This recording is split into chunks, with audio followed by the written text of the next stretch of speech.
Salam sejahtera dan salam sehat untuk kita semuanya, jemaat yang dikasihi Tuhan kita Yesus Kristus. Salam kebaikan dimanapun kita berada. Jemaat Tuhan, sebelum kita mendengarkan sabda Tuhan pada saat ini, mari kita bersatu dalam doa. Kita berdoa. Terpuji dan termulia nama-Mu ya Tuhan Allah Bapa kami untuk segala kebaikan dan kemurahan-Mu dalam hidup kami. Saat ini Tuhan, kami mau mendengarkan sebagian dari firman Tuhan. Biarlah kiranya Engkau yang menyertai kami, sehingga firman-Mu menguatkan iman percaya kami. Dalam nama Yesus kami berdoa. Amin. Jemaat yang terkasih, adapun sabda Tuhan yang sampai kepada kita pada saat ini tertulis dalam kitab Yesaya pasal 35 ayat 1 sampai dengan 4. Demikian firman Tuhan. Padang gurun dan padang kering akan bergirang, padang belantaran akan bersorak-sorak dan berbunga. Seperti bunga mawar ia akan berbunga lebat, akan bersorak-sorak yang bersorak-sorak dan bersorak-sorai. Kemuliaan Libanon akan diberikan kepadanya, semarak Karmel dan Saron. Mereka itu akan melihat kemuliaan Tuhan, semarak Allah kita. Kuatkanlah tangan yang lemah lesu, dan teguhkanlah lutut yang goyang. Katakanlah kepada orang-orang yang tawar hati, kuatkanlah hati, janganlah takut. Lihatlah, Allahmu akan datang dengan pembalasan, dengan ganjaran. Allah ia sendiri datang menyelamatkan kamu. Demikian kebenaran firman Tuhan. Jemaat yang dikasihi oleh Tuhan kita Yesus Kristus, tidak bisa dipungkiri di zaman sekarang. Boleh kita lihat, boleh kita perhatikan bahwa kehidupan ini semakin hari semakin sulit. Semakin hari toleransi, kepedulian itu semakin kerdil. Bahkan kasih yang seharusnya menjadi sebuah kekuatan bagi orang percaya itu juga semakin lemah. Tapi kalau bisa dipertanyakan kembali, kenapa hal itu bisa terjadi? Tentu penyebabnya karena manusia sudah lebih cenderung mempergunakan akalnya, mempergunakan kekuatannya, mempergunakan apa yang ada di sekitarnya dibandingkan mengikut sertakan Tuhan. Manusia bahkan terkadang ingin menjadi Tuhan bagi dirinya sendiri. Nah, Bapak Ibu yang dikasihi Tuhan,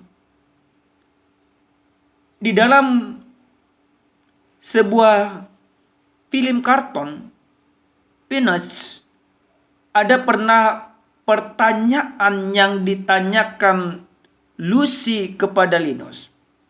Lucy bertanya, mengapa manusia hidup di dunia ini dan apa tujuannya?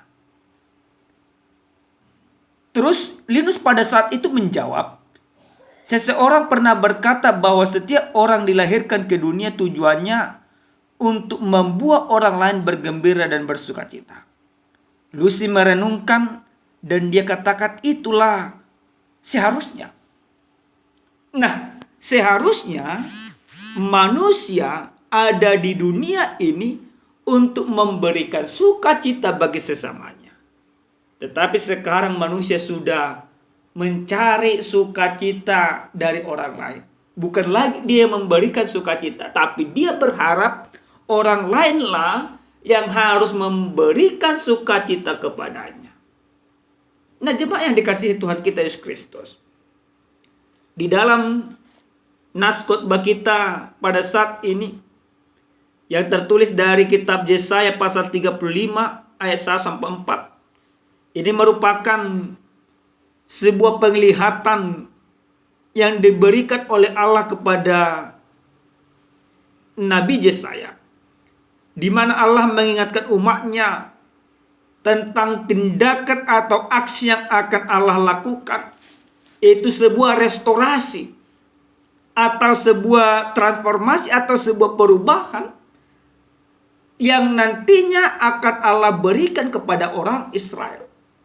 Yang pada saat itu kehidupan umat Allah di dalam pembuangan Babel. Mereka kehilangan sukacita, mereka kehilangan kegembiraan, mereka kehilangan pengharapan. Maka situasi itulah Allah menyapa mereka, Allah mengingatkan mereka, bahkan Allah menjanjikan kehidupan itu akan berubah. Apa yang dikatakan oleh Allah sebuah analogi di dalam kebenaran firman Tuhan ini. Dia katakan bahwa padang gurun dan padang kering akan bergirang, padang belantara akan bersorak-sorai dan berbunga. Yang artinya kehidupan yang seakan-akan tidak ada pengharapan, tapi Allah katakan bahwa pengharapan itu, kepastian itu, pertolongan itu benar-benar akan Allah nyatakan bagi kehidupan bangsa itu. Maka yang diinginkan oleh Allah supaya tindakan Allah itu benar-benar landing bagi kehidupan bangsa itu, maka bangsa itu juga harus merespon dengan sungguh-sungguh tindakan yang dinyatakan oleh Allah. Bapak Ibu yang dikasihi Tuhan, apa yang boleh kita lihat dari kebenaran firman Tuhan di dalam minggu Advent yang keempat ini? Dan pastinya malam kita akan merayakan perayaan puncak daripada kelahiran Kristus. Nah, yang pertama Bapak Ibu yang dikasihi Tuhan, sesuai dengan tema yang sampai kepada kita pada saat ini, Allah datang menyelamatkan umatnya. Yang pertama, lewat firman ini kita mau diingatkan bahwa kedatangan Tuhan melalui Yesus Kristus tujuannya satu, yaitu untuk memberikan perubahan bagi manusia. Untuk memberikan perubahan bagi orang-orang berdosa, bagi dunia ini. Maka kedatangan Kristus ke tengah-tengah dunia ini membuat hidup manusia yang penuh persoalan oleh karena dosa akan diperbarui oleh Allah. Maka manusia akan dimenangkan melalui Kristus. Kemenangan itu akan diterima. Hanya Yesus Kristuslah sumber kemenangan, sumber pengharapan, bahkan menyelesaikan setiap persoalan yang dihadapi oleh manusia. Maka Bapak Ibu yang dikasihi Tuhan, ketika janji itu disampaikan oleh Allah di zaman Yesaya, janji itu digenapi oleh Allah juga di dalam kehidupan manusia. Yesaya juga di zaman mereka juga orang-orang Israel sesungguhnya kembali. Tapi janji itu semakin benar, semakin nyata, semakin sempurna di dalam Yesus Kristus. Maka Bapak Ibu yang dikasihi Tuhan, karena janji itu, Yesus itu adalah penggenapan daripada janji Allah, maka mari kita percaya dengan sungguh-sungguh kepada Yesus Kristus. Karena dialah Allah yang datang, Allah yang menyelamatkan, Allah yang memberikan sukacita. Sekali lagi, Allah yang memberikan sukacita bagi orang-orang yang berduka cita. Yang kedua Bapak Ibu yang dikasihi Tuhan kita Yesus Kristus, dari firman ini kita mau diingatkan sesuai dengan ayat yang keempat. Dikatakan di sana, katakanlah kepada orang-orang yang tawar hati, kuatkanlah hati, janganlah takut. Lihat Allahmu akan datang dengan pembalasan. Maka ini Tuhan katakan kembali kepada kita. Seluruh orang percaya, seluruh orang yang mendengarkan kebenaran firman Tuhan pada saat ini, kuatkanlah hatimu, janganlah takut. Bagaimana orang yang menguatkan hatinya? Berarti dia berserah percaya sepenuhnya kepada Tuhan. Tidak ada ketakutan, tidak ada kebimbangan. Tapi pernah ini ada sebuah cerita Bapak Ibu yang dikasihi Tuhan. Ada keluarga baru. Mereka senantiasa percaya, dikatakan sekali lagi kepada Tuhan. Maka mereka mencari Tuhan. Mencari Tuhan ke tempat-tempat peribadahan. Suatu ketika sampai mereka di sebuah gereja, bergereja bersama di sana. Mereka mengikuti peribadahan. Namun pada saat itu pendeta mempersilahkan untuk mencari dana kepada orang-orang panti asuhan. Nah, semuanya menyumbang kecuali sepasang suami istri. Lalu setelah peribadahan berakhir, pendeta bertanya kepada mereka, "Apa yang kamu cari di dalam kehidupan?" Dengan spontan istri mengatakan, "Kami mencari Tuhan."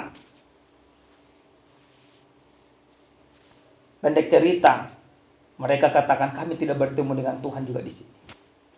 Nah, Bapak Ibu yang dikasihi Tuhan, mereka setiap hari terus mencari Tuhan. Suatu saat ada orang-orang miskin yang datang ke rumah mereka. Mereka katakan, "Kami akan memberikan persembahan kepada Tuhan. Kalau kami memberikannya nanti kepada kamu, apa yang akan kami berikan kepada Tuhan? Kami mencari Tuhan saat ini." Jemaat yang dikasihi Tuhan kita Yesus Kristus. Apakah memang orang-orang kaya tadi, suami istri itu bertemu dengan Tuhan secara langsung? Tidak. Maka pendeta menghampiri mereka beberapa hari kemudian.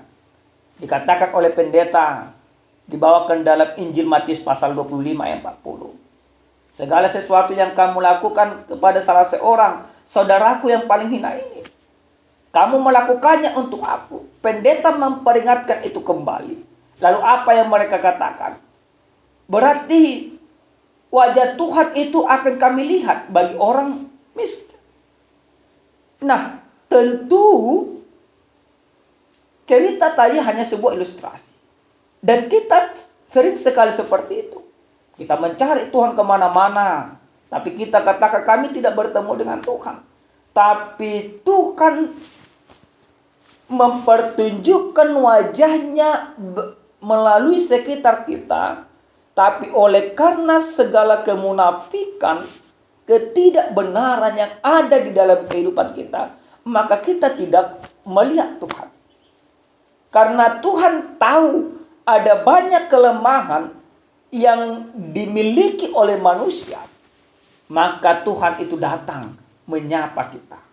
Oleh karena itu Bapak Ibu yang dikasihi Tuhan, lihat firman ini, pengharapan akan keselamatan itu, pengharapan akan sukacita itu, pengharapan akan pertolongan Tuhan itu senantiasa sesungguhnya Tuhan berikan kepada kita. Maka lewat firman ini kita mau diajak setiap orang yang percaya supaya benar-benar melihat bagaimana kebaikan-kebaikan yang telah Allah nyatakan bagi kehidupannya. Bisa saja Bapak Ibu yang dikasihi Tuhan, kebaikan Tuhan itu nyata bagi anakmu. Bisa saja kebaikan Tuhan itu nyata bagi istrimu. Bisa saja kebaikan Tuhan itu kau lihat lewat suamimu. Tapi yang pasti Bapak Ibu, Tuhan tidak pernah meninggalkan kita. Dia akan datang menyelamatkan kehidupan kita. Dia menjadi sumber pengharapan kita. Maka yang penting adalah bagaimana kita tetap kuat. Jangan pernah takut karena Tuhan menyertai kehidupan kita. Amin, kita berdoa. Kami bersyukur Tuhan untuk segala kebaikan dan kemurahan-Mu. Kami sudah mendengarkan sabda Tuhan. Biarkan kami hidup di dalam sabda-Mu. Dalam nama Yesus kami berdoa. Amin. Salam sejahtera, Tuhan memberkati.